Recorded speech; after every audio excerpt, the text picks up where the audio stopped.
Hi, my name is Steve, and I just finished hooking up my Soundcraft UI to my laptop to use as an interface for my DAW. I'm using Cubase Pro in the studio. I'm a mix and recording and mastering engineer with Blind Corner Records, and I have a remote project to do, so I wanted to use my laptop and the Ui24 so that I could do this offsite.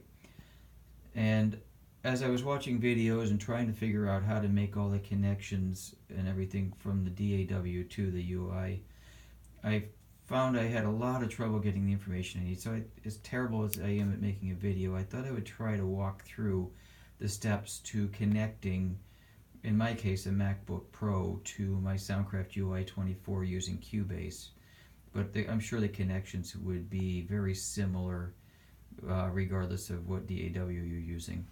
But for starters, it's easy enough. The Soundcraft UI, I've got it wired to a couple studio monitors and a headphone and just one mic for now. But you connect through the USB here, this bottom wire right here, to the DAW in your computer with the USB. Also, it's got the recording for the stick, which I've used to record a live album for a band. I mean, it worked out really well, but this time I need to be able to use my my DAW so I can do some online, on-site editing and overdubbing, etc.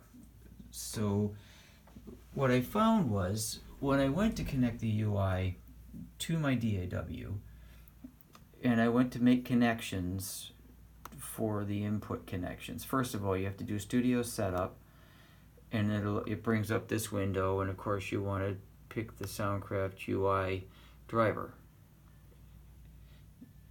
Once you've done that, then, oops, did I just change that driver? No, we're good. We're just, okay. All right, now, so we go to audio connections right here, audio connections, and up comes the connections window. Now this is where I really got stuck. I did finally find it online, but Soundcraft, for whatever reason, in your inputs, I'll highlight these for a second. Input 1 and 2 are stereo left and right. Inputs 3 through 10 are your aux outs on your UI. Over here you go to the aux sends, and here you go 1, 2 through 10. Those are what inputs 3 through 10 are. So it was really confusing because I would connect 1 to 1 and end up with no signal. What you have to do is start with input 11 as your channel 1 on your UI. So that whatever you've got plugged into the hardware input channel 1 is going to show up in 11 over here. So what I've done is I labeled these here, these UIs. They show up as mono, mono 2, mono 3. Just click on it twice and you can relabel it. But I labeled those UIs so that when I'm in the DAW, it's easy for me to know which connection I'm using. But at any rate, input 1 needs to be input 11, etc. 2 is 12, 3 is 13. So make those connections. You open it up, go to input 12. When you're looking at 2, select it, and you'll have all those connections made. Now, to hear it all is just as confusing. Go to the outputs, select inputs is here, outputs is here. Select not connected for the stereo out so that you don't get that showing up in input 1 and input 2 because it did. And now connect mono out to output 1, output 2, etc. So this way, whatever you're listening, whenever you're playing back through the DAW into the Soundcraft to use as a headphone mix, will show up in that channel again, so you have control over it for headphone mixing. Not good for final mix down, but we'll be doing that in the studio. I just need to get this recorded and have headphone mix for my artists, etc. So now that my connections were made, that was really my biggest debacle, trying to get that going. What I've done is, created a track in Cubase, and then of course connected it. You've got UI5 in this case, and output 5. So when I record, it comes in. Of course, if you want to hear the instrument while you're recording it, you need to select the monitor button in Cubase. I'm sure each DAW has something similar, so that you can hear the live signal as opposed to what's been recorded. Anyway, so that's how I've made those connections. And then what I've done over here, we're going to go over to this Chromebook for the UI.